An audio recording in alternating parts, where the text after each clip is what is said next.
Welcome back. We're thinking warm spring thoughts. Linda Barcz from the Barcz Company is here, taking your calls at 270-9933. A little touch of the desert here.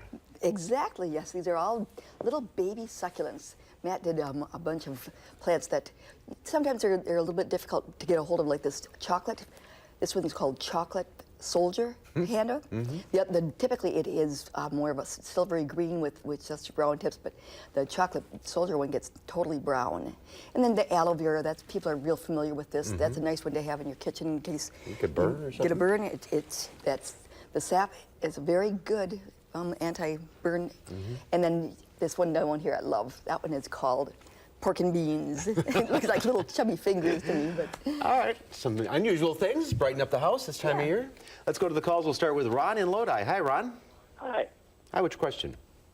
I have some hibiscus plants, and I love them in the summer, and I was wondering how to maintain them in the winter. I have a hard time keeping the leaves on them. Should I water them more? Plant food? What should I do?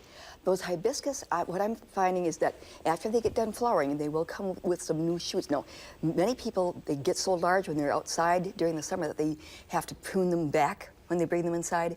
And so it makes a difference whether you have enough room and you can just let them grow, because if you see that new growth, then fertilizing is just fine. And do it with a fertilizer that would promote some flowers, because many times if you have enough light, you can actually get flowers in the winter too. But if you prune them back, then you don't want to be doing a lot of fertilizing. But I find that they use quite a bit of water. Okay. Hibiscus during the summer or even inside during the winter. I've been running a humidifier recently just because I'm trying to get over this crazy cold that I have. But that seems to help plants because the humidity helps. Otherwise they dry out because our homes are heated and naturally drier. All right, let's go to Joanne now in Broadhead. Hi, Joanne. Hi. Hi, which question? I received a beautiful poinsettia about a week ago, and I want to know how to keep it looking nice.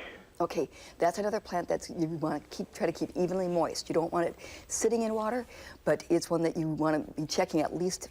I'm watering, it depends upon the size of the pot. If it's about like this, watering about twice a week is probably adequate. You know, water enough so that it drains out through the bottom, and if it's in a plastic sleeve, make sure that you cut a hole so that you don't contain too much water in there, because you can rot the roots if they sit in water. Bright indirect. You don't have to have it in a southern window, but some place where it gets bright indirect light. All right, Diane in Madison. Hi, Diane. Hi. Hi, what's the question? I have an orchid, and I don't know what to do with it. Okay. Do you happen to know what kind of orchid that is? I knew you were going to ask me that. They did not tell me, and it's not in here. Is it a long spindly flower? Yes, it is. It's got two, actually, sprouts off of it. Okay. I would guess Phalaenopsis. That's the one that's commonly sold. We have a few others that we sell, but it's an easy plant to take care of because you basically just remember to water it once a week and about a quarter cup. And again, it should have drainage so it's not sitting in water, and then you don't want it to be too wet, especially if you have it in the coolness of the room. It makes a big difference too. If you have it warmer, then you're going to find that you're going to have to make sure that you're watering it once a week. Every Sunday morning, a quarter cup. There you go. All right. Okay. Carolyn in Edgerton. Hi, which question? Yes, I have a number of specialty conifers, and most of them, I believe, are zone 5. And I'm wondering how they're going to endure these 2 very cold nights. I mean, I'm hoping they survive. Yes, I know. Well, those dwarf conifers, a lot of them are small, so hopefully yours are covered by snow, because that would be a wonderful insulation for them. But yes, minus 20, we're pushing it. Yeah. That's about as cold as a zone 5 gets. We've had winters where we haven't gotten that cold in quite a few years. It's been decades, so. You're gonna have some dieback on some things, especially if they're exposed and not covered by snow. One-up's on the way. Okay. If you're on the line, stay there, Linda. We'll talk to you off the air. We'll see you next week. Stay warm. We'll be right back with a final check of your forecast.